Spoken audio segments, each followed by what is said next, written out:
انا اطلب من اللبنانيين يلتقطوا صور كثيره تذكاريه للبلد. منيح هيك؟ لا البلد الى الزوال. نعم. اجل.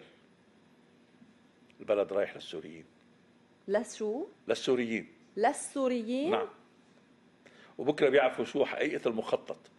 انا اطلب من كل اللبنانيين من كل الطوائف، خذوا صور، التقطوا صور تذكار، وبلشوا حضروا المواويل اللي بدكم تغنوها برا. اشتقنا لك يا لبنان وبدنا نرجع لك يا لبنان، مثل ما اخواننا الفلسطينيين بيغنوا لفلسطين.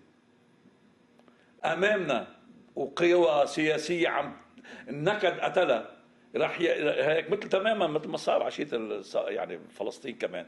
الانقسام القاتل اللي موجود داخل البلد، اللي واصلين انه في انهيار كامل قدامنا. انهولك المؤسسات، انهول بعد في عندك مؤسسه الجيش، انهولك البلد بكل مؤسساته، بمصرفه، بليرته، بعملته، بنفوسه، واحيوا فيك كل هذا اللي عم بيصير. وهلا البلد عم ينهار بدون انه واحد يكون عنده الشجاعه. الكل جبنه، الكل جبنة، ما حدا بيسترجي، خايف من الامريكان ومن الغربيين انه يقول كلمه. وكل يوم في 1000 و1500 كل يوم.